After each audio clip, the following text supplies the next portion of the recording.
There were two names tattooed on each shoulder blade, one on each shoulder blade. I'm not going to release those to you in hopes that whoever does come forward that can identify the first tattoo that I'm going to show you will be able to tell us what's on her back for a positive identification.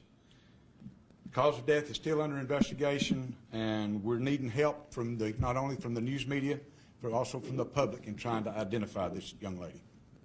Any questions? Can you say at this point this was a homicide? Did you say that? That is part of what the GBI, the medical examiner, says, that it is a homicide, violent homicide.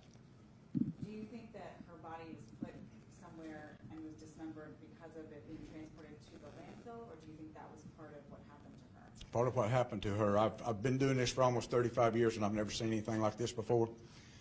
She was cut into pieces, and they packed all the pieces into each individual bags and placed them in one dumpster. Fortunately for us, and I don't mean that to sound macabre or anything like that, but fortunately all the parts were in one location, but in different bags.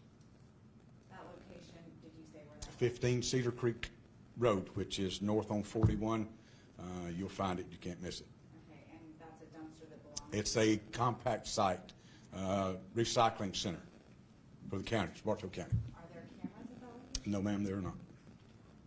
Is there any reason to believe that whoever did this to her has surgical skills? No, ma'am, I can't speculate on that right now. I'm still waiting on some more results from the crime lab.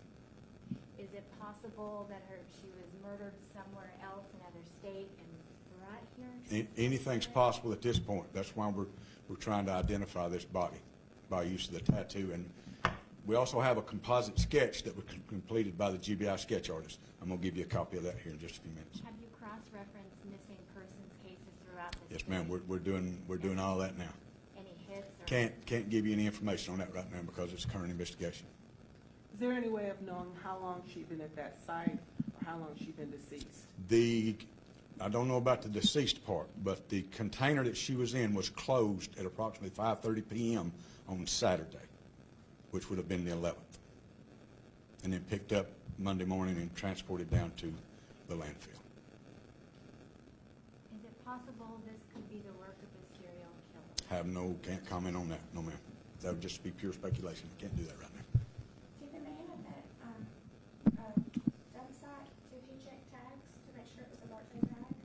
No, Most of them do when I go. I have no comment on that one. We all good? Okay, How folks. was he able to identify and find the body? Did one of the bags come open? One of the bags came open when he opened the back of the dumpster, which is before he pushes all the contents out, and the bottom torso fell out of the bag. And you said she was cut into two pieces? So She was cut into numerous pieces. Do you have any indication from GBI what kind of tool was used? No, ma'am. They're still doing tests. So as far as you guys, you're still obviously working on your end, but you're asking for. We're asking for as much help as we can get. The FBI has been in contact with us. They're going to join in with the assistance, and we're just looking for anybody. When you see this tattoo, it's a very distinctive tattoo. I doubt if there's many like this anywhere, which I'm not a tattoo artist, but it's very distinctive. And then the composite that has been drawn, maybe we can get someone that can identify. But like I said, there's two other tattoos, one on each shoulder blade. And if they know the tattoo on the chest, then they're definitely going to know those, and then we'll get a positive identification. This is fairly quick. I mean, we don't always see a sketch this quickly. Is that because this case is so important? Correct. Because of the way it happened and the way we found in the dismemberment, it's a very, very disturbing case. Can you repeat the description of the victim again? Yes, ma'am. She's approximately 5'2" to 5'6". She is a Caucasian female, anywhere from 18 to 35 years of age. Approximate weight's 150 pounds with brown or reddish hair.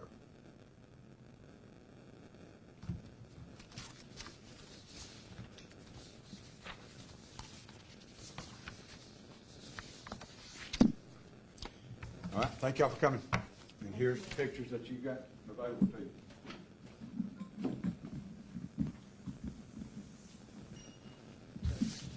I think there's a whole bunch of them. Yeah. We got tape. You email? Yes.